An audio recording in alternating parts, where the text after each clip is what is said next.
Nggak mungkin MA itu sekongkol dan lain-lain. Yang gue curiga ini Pak Oto gimana gitu. Pak Oto Hasibuan ini sebenarnya ngerti nggak seorang profesor?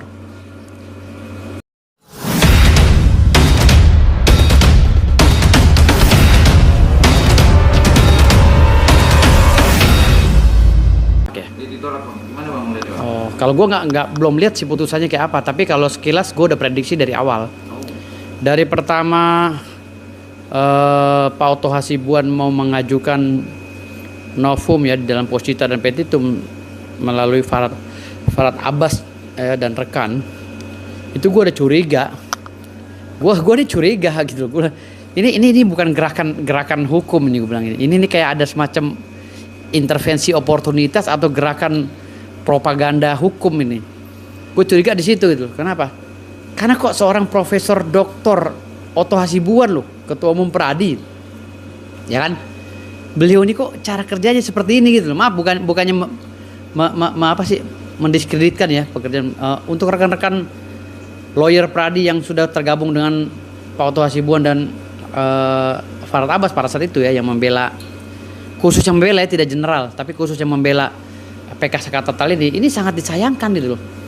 Kenapa mereka tidak punya feeling dan tidak punya analisa hukum yang berbeda dengan Pak Oto Hasibuan gitu, yang sesuai dengan SEMA dan PERMA gitu, atau sesuai dengan putusan Mahkamah Konstitusi terkait dengan pengajuan PK. Kenapa gitu loh? Ini yang gue sesalkan. Apa karena Pak Oto Hasibuan ini dekat dengan kekuasaan sehingga ajas oportunitas semu itu diterapkan di sini pada kasus Sakatatal? Ini gue curiga dari awal.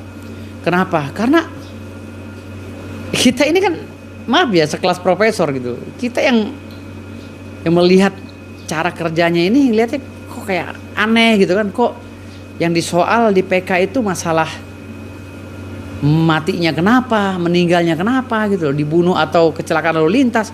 Itu kan masalah yang sudah dikaji, diuji di pengadilan tingkat pertama gitu. Lalu masalah kesaksian Sakatatal yang terkesan diintervensi dan lain-lain, ini kan hal yang sudah diuji semua. Semua isi petitum dan posita itu semuanya saya lihat udah diuji dan termuat apa sih, hal yang ambigu gitu. Hal yang ambigu sehingga gugatan ini atau pengajuan PK ini terkesan apa ya, kayak main-main, apa kayak disengaja ingin apa, ingin dikubur permasalahan ini ya selama-lamanya.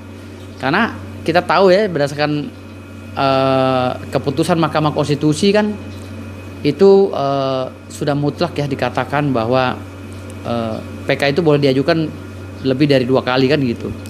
Sementara di dalam SEMA ya, SEMA nomor 3 kalau nggak salah tahun 2023 itu dijelaskan bahwa PK itu tidak bisa lebih dari 1 kali kecuali ada poin-poin tertentu gitu loh. Dan di dalam Undang-Undang nomor 48 tahun 2009 tentang kekuasaan hakim, pasal 8 kalau nggak salah, itu udah jelas dan gampang dijelaskan bahwa ditegaskan dalam undang-undang itu bahwa PK tidak boleh diajukan 2 kali untuk kasus pidana yang seperti ini gitu. Jadi makanya saya bilang tadi, ini gue curiga ini. Gue curiga kayak ada gerakan gimana ya, kayak ada gerakan apa, karena memang kalau ini kebongkar banyak pejabat tinggi ya kan, yang akan terbongkar juga ya, khususnya pejabat tinggi Polri gitu kan, akan ngerembet juga kepada gubernur dan lain-lain gitu, atau bupati dan lain gitu kan. Jadi apa karena itu ya, sehingga ya patut diduga ya sengaja dilarikan ke hal yang ya gue anggap, maaf ya, gue nggak bisa terlalu ekstrim karena kan ini Pak Oto Hasibuan kan jadi panutan orang juga gitu. Tapi di sini gue sedikit mengkritik gitu, mengkritik senior gue ini bahwa kenapa sih harus ngambil jalur itu gitu.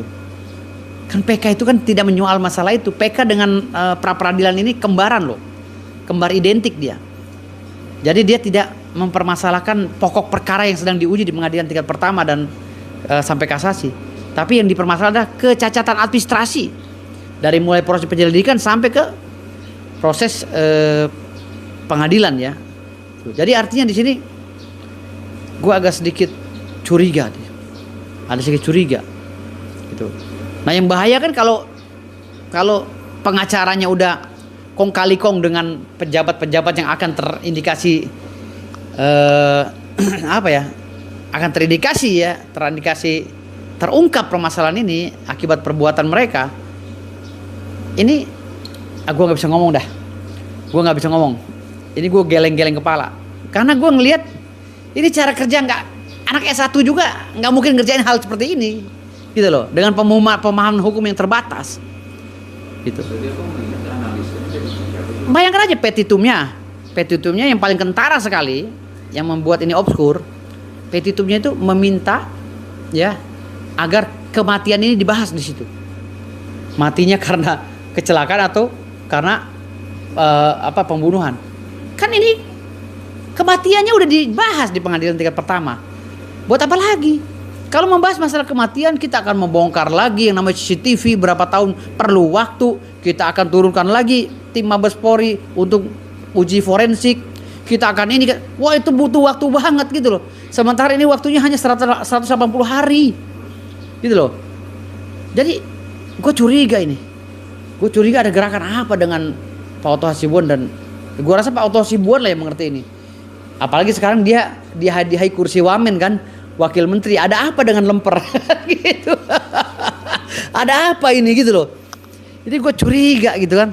Karena di masyarakat Cirebon, kalangan ramai seluruh Indonesia ini mencurigai gitu loh. Ada indikasi cucunya seorang jenderal ikut campur di sini, ikut dalam kejadian ini, dan ini sekarang jadi alpol. Gitu loh. Dugaan bang tersiar ya kan dari salah satu dari yang berpendapat bahwa ini malah untuk menjaga harkat dan martabat MA sendiri bang, makanya ada segelintir juga itu bang. Gimana bang? Oh enggak, Mahkamah Agung sudah kerja sesuai dengan profesionalisme. Ingat ya, Ketua MA, Kejaksaan Agung itu udah di briefing sama Pak Prabowo. Nggak boleh lagi ada yang macam-macam. Buktinya kasus Ronald Tanur, hakimnya ditangkap semua loh. Kalau dia nggak benar, itu bentuk daripada keseriusan Pak Prabowo memberantas Markus dan korupsi di tubuh pemerintahnya. Nggak mungkin MA itu sekongkol dan lain-lain. Yang gue curiga ini Pak Oto gimana gitu. Pak Oto Hasibuan ini sebenarnya ngerti nggak seorang profesor? Gitu. Masa petitum ini sampai banyak begini? Masa positanya itu terkait dengan si Sakatata lah, yang dipaksa bersaksi, terkait dengan pembunuhan ini atau itu, terkait dengan ini, banyak banget isi posita petitumnya gitu. Dan novumnya pun banyak banget gitu. Padahal menurut gue, novum ini terkait dengan kesalahan administrasi yang dilakukan oleh Ibtu Rudian itu aja. Cari itu novumnya, 1 biji aja masukin ke sana. Sisanya buat bukti dan saksi. Gitu loh. Jaksanya panggil untuk memberikan pendapat, bukan untuk membantah ya. Karena di dalam persidangan peninjauan kembali nggak boleh membantah tuh jaksa, manut-manut aja. Diminta pendapat hukumnya. Hakim juga begitu, polisi juga begitu. Nggak boleh membantah, saya tidak melakukan itu, nggak boleh. Itu di persidangan khususnya jaksa dan hakim. Di persidangan PK tuh begitu. Nggak boleh ada yang membantah semua itu aparat yang setelah melaksanakan proses administrasi hukum sampai ke P53 itu. Dari P1 sampai P53 itu nggak boleh ada yang bantah. Mereka ketika ditanya jawablah sesuai dengan keilmuan mereka. Nggak boleh membantah. Tidak, saya tidak melakukan itu. Oh nggak bisa, itu bukan PK namanya. Gitu. Bang juga kan tadi abang membahas soal prosedur yang harus kita bahas, ya kan, bukan yang terjadinya, kronologisnya, ya kan, bisa jadi 7 narapidana itu masuk. Dan juga ada yang membahas bang, ini sebenarnya prosesnya itu dari kepala penyidik ini bang yang melakukan dugaan yang tidak benar bang, yaitu dari Mabes Polri yang harus memproses itu bang. Apa gimana? Tidak bisa Mabes Polri juga ikut di situ, gitu loh. Mau nurunin tim susu kopi apa segala nggak bisa, gitu loh. Nggak bisa. Ada 2 cara ini untuk mengobati lukanya 7 terpidana ini, karena mereka dianggap tidak bersalah. Ada 2 cara. Yang satu PK kedua kali, ya. Yang kedua abolisi, gitu. Bukan gerasi. Kalau gerasi kita dipaksa untuk minta maaf. Makanya gue kaget kemarin. Lah, kok ini malah disuruh gerasi anak-anak ini? Kalau gerasi kan mohon pengampunan, berarti dia salah. Makanya gue bilang ini nggak tepat. Yang tepat itu abolisi. Minta kepada DPR untuk memanggil MK dan MA ya kan, diminta MA dan MK untuk merekomendasi kepada Pak Prabowo agar ini semua dikeluarkan itu surat abolisi, ditutup semua permasalahan ini dan diuji kembali dengan persidangan yang baru gitu loh. Kalau itu ini PR bangsa loh. Jadi kasus Vina ini PR bangsa. Jangan sampai kredibilitas Pak Prabowo dalam 100 hari ini cacat hanya gara-gara masalah ini, nggak tuntas gitu. Ini PR bangsa dan ini Natalius Pigai ya sebagai Menteri HAM, ya kan? Lalu Yusri sama Hendra sebagai Menkumham dan Menteri Hukum. Ini harus turun tangan semua. Nggak boleh tutup mata di sini. Ini kasus yang udah viral seantero dunia sampai Malaysia, Singapura apa segala pada ikut komen gitu loh. Sampai yang di Taiwan aja pada ikut komen kan gitu. Jadi ini nggak boleh tutup mata pemerintah ini gitu. Makanya statement abang itu dalam tanda kutip dibenarkan bahwa memang dari sebuah hukum yang tadi juga akan mengajukan apa yang statement abang tadi bilang itu udah benar ya bang. Dia mengajukan nanti ke DPR, mengajukan ke Menkumham, lalu ke Presiden untuk membahas perkara. Kalau gue maaf ya, kalau Pak Oto lagi yang ngajukan gue nggak percaya. Jujur dengan tegas gue nggak percaya kalau Pak Oto. Kalau Oto Hasibuan dengan rekan-rekan masih ngajukan lagi gue nggak percaya. Gue sebagai tim pembasmi ya akan masuk, turunkan tim gue sendiri untuk membantu. Jadi beri kepercayaan. Nggak mesti Oto Hasibuan, tim gue juga ada. Siap membantu 7 terpidana dengan cara gue gitu. Apa yang disiapkan sama pembasmi itu? Siap dong, karena ini masalah kerakyatan. Kan itu udah tekad kita. Sebagai organisasi advokat, pembasmi, perkumpulan Badan Advokat Solidaritas Merdeka Indonesia untuk membantu masyarakat yang terkhususnya terjolimi. Ini seumur hidup loh. Anak yang nggak tahu menau, yang tadinya rajin beribadah ditato paksa, diperiksa katanya ditato paksa, yang tadi nggak bertato sekarang ditato paksa, disuruh ngaku hal yang tidak dia lakukan. Wah ini jolim banget Pak. Ini PR besar Pak Prabowo ini yang harus diungkap secara signifikan gitu. Bang, jadi gue itu aja sih. Bicara abang tadi berstatement itu bang, tapi kan juga masyarakat juga bertanya bang, ya kan apakah orang yang tidak berduit beda dengan kasusnya di Cikawong yang kita asalnya jelas-jelas.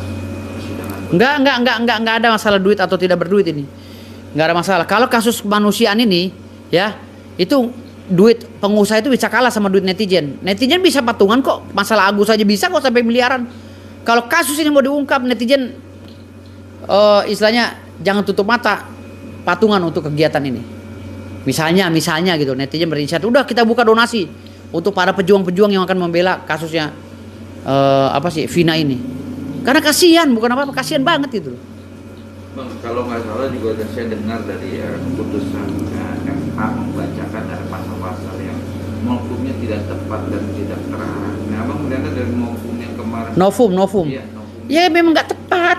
Novum itu udah dibawa semua ke pengadilan tingkat pertama. Udah bahkan ke tingkat banding kasasi udah dibahas itu. Bahkan di Propam pun sudah dibahas. Masalah kekeliruan Kasat Lantas yang menyatakan bahwa itu kejadian itu meninggalnya karena kecelakaan itu udah dibahas semua, udah dikeluarkan surat-suratnya gitu loh. Sekarang ini hanya ada 2 cara. Cara yang paling ampuh pertama itu ajukan PK ulang, ya PK kedua dengan catatan. Karena PK kedua ini harus punya syarat, harus ada 2 putusan yang berbeda dalam satu perkara ini. Ya, putusan yang pertama kan ada tuh pra-peradilannya si Peggy, itu dijadikan novum. Yang kedua cari lagi bagaimana cara kita bisa membuka itu. Gitu. Kita permasalahkan lagi DPO yang dikeluarkan, surat DPO yang dikeluarkan oleh Polres Cirebon, keluarkan itu. Bisa jadikan novum. Gitu loh. Nanti akan kita gugat bagaimana cara itu, teknik saya lah. Itu dirahasiakan oleh kami nanti. Jadi tim pembasmi siap maju ke depan. Oke. Bang, tapi kan kemarin juga ada beberapa kuasa hukum para saksi yang saat itu menjadi saksi itu sudah menarik bahwa kejadian itu ada kejanggalan dan ada paksaan juga, ada paksaan, itu nggak kuat untuk kalau saya nggak mau ikut-ikutan bodoh, saya tidak akan pernah membahas masalah kematiannya kenapa, kesaksiannya kenapa. Saya nggak mau ikutan bodoh karena ini kecacatan administrasi dan waktunya hanya 180 hari, gitu loh. Singkat, jadi saya nggak mau ikut-ikutan bodoh, terserah mereka mau nyebut wah ini kesaksiannya begini, enggak. Bila perlu saya haramkan membahas masalah itu. Yang saya bahas adalah Ibtu Rudiana kenapa menangkap tanpa sprint. Padahal dia adalah sat narkoba. Itu aja udah. Itu. Dan itu udah diakui oleh dia. Kesalahan itu sudah diakui secara gamblang di media sosial. Apalagi terang benderang. Tapi kan itu karena anaknya yang korban. Peduli karena anaknya atau apa itu nggak ada urusan kita. Gitu loh. Kalau karena anaknya dia gangguan jiwa akibat anaknya meninggal dan lalu melakukan tindakan itu, maka semua administrasi hukum yang terjadi sekarang ini dibatalkan semua. Karena dia dalam kondisi gila. Dalam kondisi tidak waras melakukan proses penyelidikan.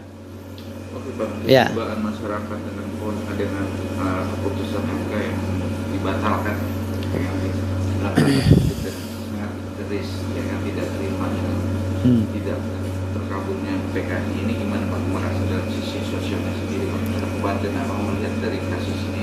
Lu kecil banget suaranya gimana? Ini kan Bang, keluarga ya, kan dengan keputusan ini dengan MK sudah tidak bisa membatalkan dan berarti menggagalkan ya? Tidak bisa. Ya kan? Yang bisa membatalkan putusan MA, bukan MK ya, MA, Iya, MA. itu hanyalah novum baru, PK baru. Gitu. Tapi dari PK lanjutan. dari sisi sosialnya gimana Bang? Atau melihat keluarga-keluarganya atau narapidana sendiri Bang, gimana Bang? Dari sisi sosialnya Abang itu melihat dengan Ya kasihan, kan sudah bilang, kasihan. Rakyat ini butuh perlindungan hukum. Tolong nih untuk pengacara-pengacara sekarang ini ya. Jangan cari pansos lah. Jangan dimanfaatkan ini buat nyari duit. Ya kan, seakan-akan kalian membantu, seakan-akan padahal kalian tuh bermain di belakang. dugaan. Janganlah, dugaan saya curiga. Gitu loh. Masa sekelas profesor ngajuin novum begitu? Gimana? Gitu. Udah jadi menteri lagi profesor, jadi wakil menteri. Aduh.